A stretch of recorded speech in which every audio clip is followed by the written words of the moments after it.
الحمد لله الحمد لله الحمد لله الذي هدانا لهذا. Çok defa imtihana tabi tutulacaksınız. Resul-i Ekrem sallallahu aleyhi ve sellem bir nur, bir hidayetle gelmiştir. Allah o sadık, masduk olan peygamberin arkasında bizleri de sadık ve masduk olarak haşr ve neşr eylesin. Hatıralara hürmet etmek, bu imandandır diyordu Allah Resulü sallallahu aleyhi ve sellem. Maddi manevi muvaffak olma bir kısım mahrumiyetlere katlanmaya bağlıdır. Allah-u Teala ve Tekaddes Hazretleri o Nebiler Nebisini tanımaya bizi muvaffak kılsın. Sen şahit ol Allah'ım, ben peygamberlik vazifesini yaptım diyordu.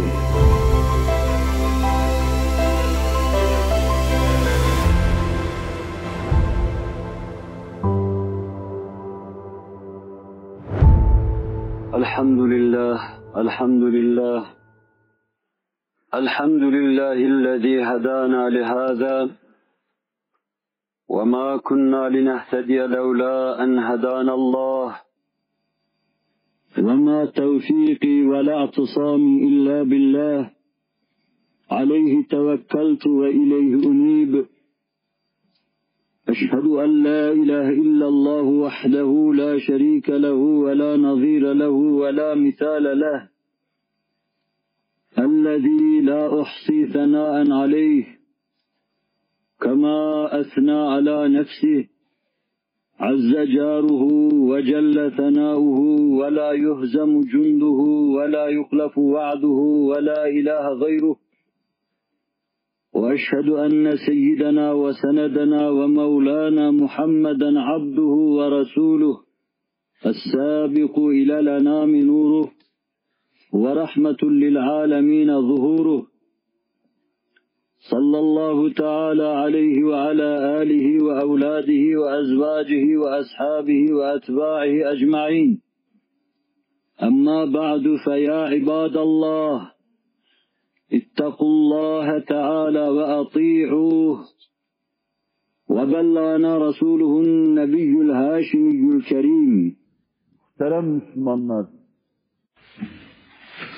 Vesselam'ın talimde ve terbiyede büyüklüğü, kendi muhatapları içinde kendinden sonraki asırlarda birkaç asır kemal-i ihtişamla devam etmiştir. Kur'an'ın ifadesiyle kalbi bulunan herkes kalbiyle ona teveccüh etmiş, ondan bir insanın istifade edebileceği şeklin en seviyelisiyle istifade etmiştir.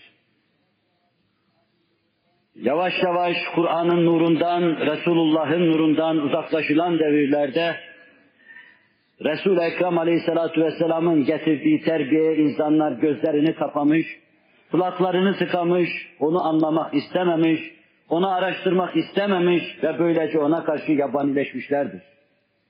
Bu yabanileşme hayat-ı içtimaiyemizde, insanlık hayatında çok acı tesirleri, acı semereleri olmuştur. Beşer, huzura Resul-i Ekrem Aleyhisselatü Vesselam'ın getirdiği esasatı yaşamak suretinde kavuşmasına rağmen, kavuşması Allah tarafından takdir edilmiş olmasına rağmen, o prensipleri ve düsturları yaşamadığından, onlara kulak kapadığından, göz yumduğundan ötürü aradığı huzuru bulamamakta. Bununla beraber kendisini idlal eden bütün kafirler, bütün ehli dalalet onu hala başka kapılarda dolaştırmakta, ona başka şeyler anlatmaktadır. Kahve sokak sokak onu ifal ve tesvir etmekte, onu idlal ve vaktini öldürmekte, Kur'an'ı anlamasına, Resulullah'ı anlamasına, Sünn-i Seniyye'yi anlamasına, kendini anlamasına imkan vermemektedir. İnsanları kafirler ve ehli dalalet, İslam'ı anlamama mevzuunda cehalet içine hapsetmekte, mahkum etmekte, kör etmekte, odurlaştırmakta, yozlaştırmakta devam etmekte ve çok acı pek çok Müslümanlarda bütün bu mahkumiyete rıza edici olmaktadırlar. Bu hususu şerh etmeye halim, vaktim müsait değildir. 1 ve 2. asırda, 3. 4. asırda o asrın mümini Femü-Güher-i Nebevisinden lal-ü güher gibi dökülen Nebiler Nebisi'nin her sözüne kulak kaldırıyor, kulak kabartıyor, sinesini açıyor, bütün varlığıyla, benliğiyle teveccüh ediyor, alıyor ve yaşıyordu. O işin münakaşasını yapmıyor, dedikodusuna girmiyordu. Aklını ve bütün melekelerini Nebiler Nebisi'ni tanımaya sarf ediyordu. Kainattaki tarrakalar içinde Allah'ın mevcudiyetini araştırıyor, ona inanmaya çalışıyordu. Kaderin esrarını kainatın büyük hatları arasında araştırmaya çalışıyor. İman erkanı sırrına aklıyla ulaşmaya çalışıyordu.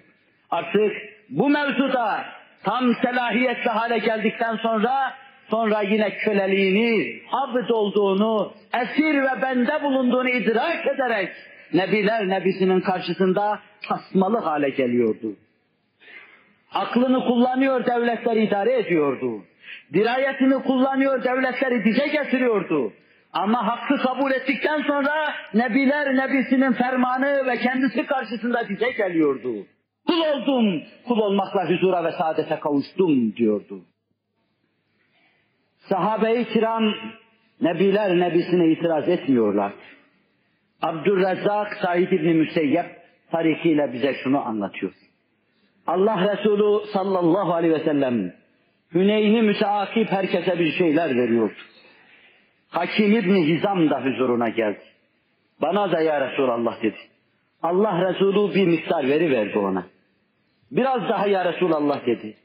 Yine verdi, biraz daha ya Resulallah diyordu. Kerim'in ihsan edeceği keremden esasen elini dur etmemek lazım. Allah ve Resulullah sana ne kadar verirse elini aç, iste, talep et, talepten dur olmamak lazım. Ama Allah Resulü Hakim'e şöyle dedi. Şu dünya hayatı dedi, çok tatlı, renkli ve caziptir. İnsan gönül üstünlüğü, gönül yüceliği ve cömertlik içinde alır güzel yerse onun için bereket olur. İnsan cimrilik ve hisset içinde bir şeye el uzatır, alır yerse onun için bereketsiz olur. Veren el, alan elden hayırlıdır. Üst el, alt elden hayırlıdır. Senden de mi ya Resulallah dedi. Senden de mi? Senin elin yüksek olsun, bizim elimiz alçak olsun. Biz daima isteyelim sen de ver, senden de mi? Evet, benden de. Vallahi bundan sonra kimseye bar olmam ve kimseye el açıp dilenmem dedi. Hazreti Ebu Bekir devri oldu, hakim muhtaçtı. 3 günde bir eline bir yudum su veya süt geçiyordu, onunla geçiniyordu ama gelecek ihsanları kabul etmiyordu. Ganimet veriyorlardı, onu da kabul etmiyordu. İlklere kafirlerin elinden gelen şeyler taksim ediliyordu, onu da kabul etmiyordu. 3 seneye yakın, 2,5 sene Ebu Bekir devrinde hiçbir şey kabul etmedi. 10 sene Ömer devrinde de bir şey kabul etmedi. Ruhunu Allah'a teslim ettiği an Allah Resuluna verdiği sözde sadıktı. Vallahi ya Resulallah bundan öte artık kimseden bir şey kabul etmeyeceğim diyordu. Nebiler Nebisi'ne verdiği sözde sadakat gösteriyordu. Ve bu aklın mantığı ifadesiydi. Allah'ın hendesesine göre yapılmış kainatta Nebinin talimine uymak, Allah'ın hendesesine uymak demekti. Senin kurumuş, kokmuş, çürümüş, tefessüh etmiş hendesene uyulacak değil ya. Ezvacı tahirat arasında Zeynep binti Cahş'i görüyoruz. Daha evvel dengi olmayan bir erkekle evlenmişti. Allah o nikahı bozmuş, başkasıyla, Nebiler Nebisiyle izdivaca onu mecbur kılmıştı. Sonra da Efendimizin zevceleri arasına girmişti. Efendimizden sonra da sallallahu aleyhi ve sellem bu çok cömert kadın, aynı zamanda Efendimizin halasının kızı, Efendimiz'e sonuna kadar sadakat içindeydi, hepsi gibi. Bir misal arz ediyorum. El işiyle kadınlara bir şeyler yapar, hediye eder. Parasıyla alacak parası yoktu da el işi yapardı, onları sadaka olarak dağıtır. Onun için Efendimiz onların yüzüne bakarak bir gün şöyle dedi. İçinizde eli uzun olan evvela bana ulaşacaktır. Hazreti Ayşe der ki, Efendimiz'den sonra biz kollarımızı ölçerdik. Kimin kolu uzun, o herkesten evvel vefat edecek diye. Zeynep binti Cahş vefat edince anladık ki bu kol uzunluğu değil. Bu cömertlik, Arap bu idiomla cömertliği anlatıyor. Hazreti Ömer kendi devrinde Zeynep'e bütün ezvacı tahiratına ayırdığı ganimetten ganimet gönderdi. Ganimeti önünde gören Zeynep fıçkıra fıçkıra ağladı. Bu da mı bana gelecekti? Resul-i Ekrem Aleyhisselatü Vesselam'dan sonra o devirde aylar, günler, haftalar geçerdi de biz bir şey yemezdik. Dünyaya mı dalacağız? Ahireti mi unutacağız? Allah'a göz mü yumacağız? Kalplerimizi başka tarafa mı tevcih edeceğiz? Ve ondan sonra aklı başına gelmiş gibi birdenbire bir şeyi kavramış gibi kıbleye teveccüh etti ve ellerini kaldırdı. Allah'ım bundan sonra bana Ömer'in ihsanını artık gösterme. Emanetini al ve beni bundan kurtar diyordu. Aradan birkaç ay geçmemişti. Zeynep duasında istediği şeye ulaşıvermişti. Allah ruhunu kabzetmiş, meleği âlanın sakinleri arasına alıvermişti. Resul-i Ekrem Aleyhisselatü Vesselam devrinde yaşanan hayat, söylenen sözler, fikir olarak ortaya konan düsturlar ve prensipler, itirazsız, niçin ve nedenini sormadan, fikrini, mantığını gerçekte kullanan müminler tarafından harfiyen kabul ediliyordu. Nebiler nebisini anladın, Kur'an'ı tanıdın, Allah'a içten gönül verdiğin andan itibaren gerçek saadet ve huzura giden yola girmiş olacaksın. Başkaları için olmasa bile bu senin için mukadder ve müyesserdir. Camidesin, Mevlan ve Efendin olan Allah'ın karşısındasın. Camidesin, Ravza-i Tahire'ye müteveccih, Nebiler Nebisi'nin ruhaniyeti altında bulunuyorsun. Camidesin, ahd-ı peymanı tecdid ediyorsun. Allah'a verdiğin sözü yeniliyorsun. La ilahe illallah Muhammedur Resulullah diyorsun. Diyorsun ki Allah'ım söz senin sözündür, onu dinliyorum. Allah'ın varlık senin varlığındır, ona inkiyat ediyorum. Allah'ın ifade ve hikmet senin ifaden ve hikmetindir, ona bel bağlıyor, boyun büküyorum. Allah'ın muktedabi senin Habibi edibindir, ona iktida ediyorum, arkasında duruyorum. Söylediğin bu cümleyle sen bunları söylüyor ve bunları yeniliyorsun burada. Ahd-ı peymanını tecdid ediyorsun. Erkeklikten, müminlikten, kalbi olmadan, ruhi olmadan eğer bir iz ve eser varsa, bir hayat ve canlılık var ise verdiğin bu söze riayet edeceksin. Yeniden Kur'an'a dönecek, Mevla'ya müteveccih olacak, onun emirlerini Kur'an'ından anlamaya çalışacaksın. En az okuduğun gazete kadar, en az okuduğun kitaplar kadar seni ve kainatını anlatan Allah'ın kitabına teveccüh edeceksin. Yazıklar olsun Kur'an'ı anlama aşkından mahrum olan Müslümanlara. Yazıklar olsun televizyonu, gazetesi kadar Resulullah'a ehemmiyet vermeyip onu anlamaya çalışmayan Müslümanlara. Beyl olsun Allah'ı anlama, tanıma mevzuunda gayret ve cehd sarf etmeyen Müslümanlara. Ela inne ahsenel kelam ve ebla'n nizam. Kelamullahil melikil azizil allam. Kema kâlallahu tebâreke ve teâlâ fil kelam. Ve izâ kuri'el Kur'an festemi'û leh ve ansitû leallekum turhamûn. Euzu billahi mineşşeytanirracim. Bismillahirrahmanirrahim. Ya eyyühen nebi, inna erselnâke şâhiden ve mübeşşiren ve nezîrâ. Sadakallâhul azîm. Elhamdülillahi hamden kâmilina kema emer. Eşhedü en la ilahe illallah ve eşhedü enne Muhammeden abduhu ve resuluhu'n nebiyyül muteber. Ta'zimen li nebiyyihi ve tekrimen li fekameti şâni safiyyi. Fekâle Allahu azze ve celle min qâili muhbiren ve âmirâ. İnna Allâhe ve melâiketehu yusallûne alen nebiyy. Ya eyyühellezîne âmenû sallû aleyhi ve sellimû teslîmâ lebbeyk. اللهم صل على سيدنا محمد وعلى آل سيدنا محمد كما صليت على إبراهيم وعلى آل إبراهيم في العالمين ربنا إنك حميد مجيد وبارك على محمد وعلى آل محمد كما باركت على إبراهيم وعلى آل إبراهيم في العالمين ربنا إنك حميد مجيد وارض اللهم عن الصديق أبي بكر والفاروق وعمر وعثمان وعلي رضي الله عنهم وعن الستة الباقية العشرة المبشرة وعن الصحابة والتابعين الأخيار منه والأبرار وسلم تسليما كثيرا إلى يوم الحشر والقرار واحشرنا معهم بلطفك آمين اللهم صل وسلم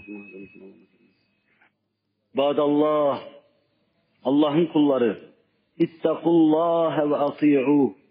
Allah'tan çok korkun. Ona karşı gelmekten tir tir titreyin. Onun himayesine girin ve ona itaat edin. İnna Allah ya'muru bil adli vel ihsan ve ita'i zil kurba. Şüphesiz Allah adaletle, Kur'an'da bize tarif buyurduğu hayat tarzıyla, istikametle, İslamca dürüst yaşamakla emrediyor. En geniş manasıyla ihsanla, onu görüyor gibi ona kulluk yapmakla. Siz görmeseniz dahi her hadiseyle kendini size tanıtıyor ya, gördüğünü gösteriyor ya. Ve yine en geniş manasıyla yakınlarınıza bir şey vermekle, yüce ve yüksek olan İslamiyet'in ufkunuzda bayraklaşması hususunda servetinizi sarf etmekle size emrediyor. Ve yenha anil fahşai vel munkari vel bagi ya'izukum leallekum tezekkerun. Ahlaksızlığın açığından kapalısından, büyüğünden küçüğünden, resmi gayri resmisinden, evimize gireninden, kapının önünde dolaşanından, her çeşidinden, dinin emirlerini tanımayıp taşkınlık ve serkeşlik yapmanın her çeşidinden, telakkilerin, asırların anlayışının değil, terbiyecinin, ruhçunun değil, İslam'ın ve Kur'an'ın çirkin gördüğü şeylerden sizi nehyediyor. Böylece size vaaz-ı nasihat ediyor. Ta düşünesiniz, aklınızı başınıza alasınız, binlerce eğri büğrü yol içinde tek doğru yol olan İslamiyet'e giresiniz, emn-i eman içinde cennete dahil olasınız. Akimis salah, inne salâhe tenhâ anil fahşâi vel munkar ve le zikrullâhi ekber. Allahu ya'lemu mâ tesifûn.